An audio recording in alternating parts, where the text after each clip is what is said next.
Hey, Stonecreek Church family, are you ready for a little courage refuel? Let me tell you a story about the Postma family. Siska Postma was just finishing up her training to become an elementary school teacher when Nazi Germany invaded her little country of Holland. A lot of the people in Holland were somewhat sympathetic to the Germans. They didn't influence them much. They didn't interfere in much of their lives.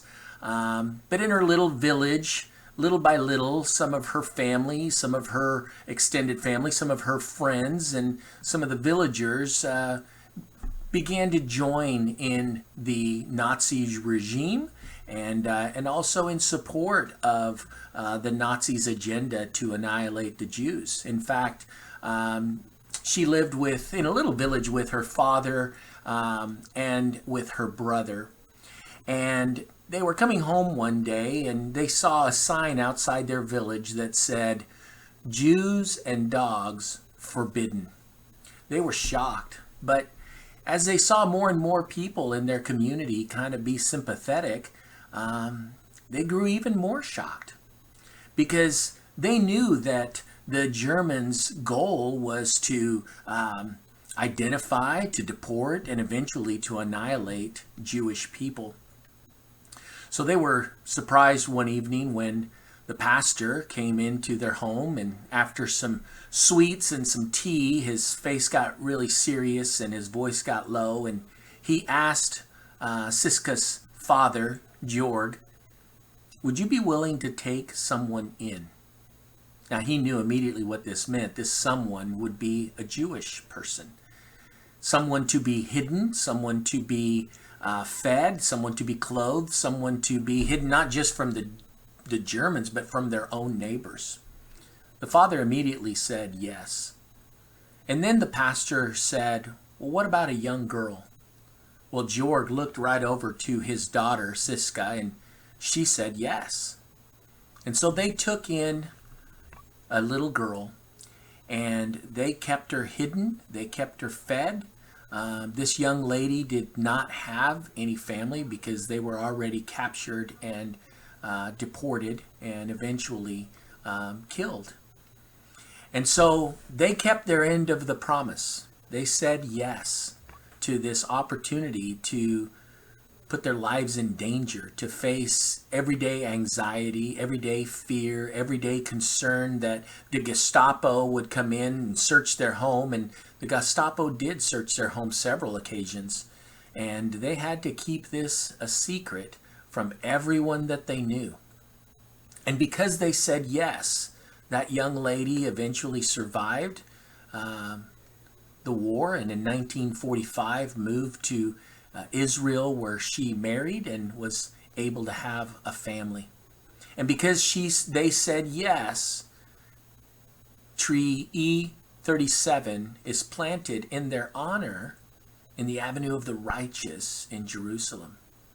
Saying yes for us today means saying yes to following after Jesus, saying yes to following after Jesus and throwing away the concerns of the world.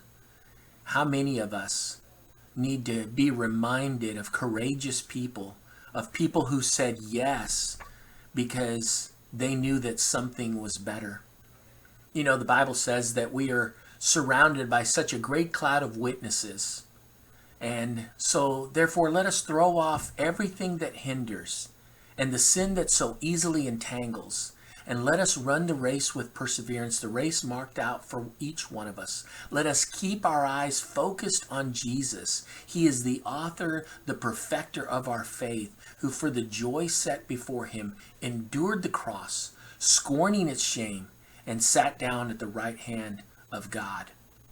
You know, when we say yes to following Jesus, we're also saying yes to his great commission that says, "Go into all the world, make disciples, baptize them, and teach them to obey everything that I have commanded you."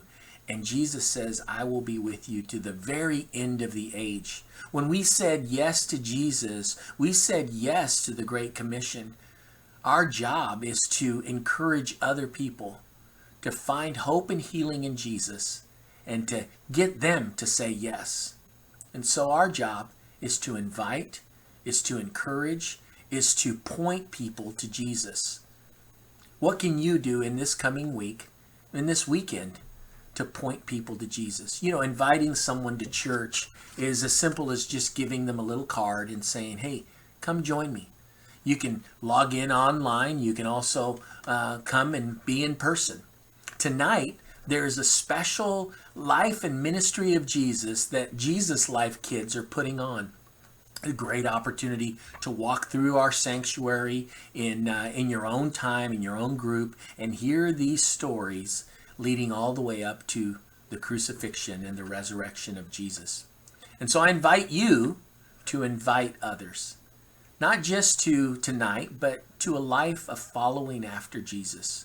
Who in your life do you need to reach out to and encourage? Who in your life do you need to say, hey, come join me, come home? You know, when we come to church together, we gather with other believers to encourage one another and continue walking with perseverance after Jesus. I hope that you will join us at church. I hope that you will invite somebody, not just to Easter, of course to Easter, but even tonight for the life and ministry of Jesus that's put on by Jesus Life School. So God bless you guys. Have a great, great day.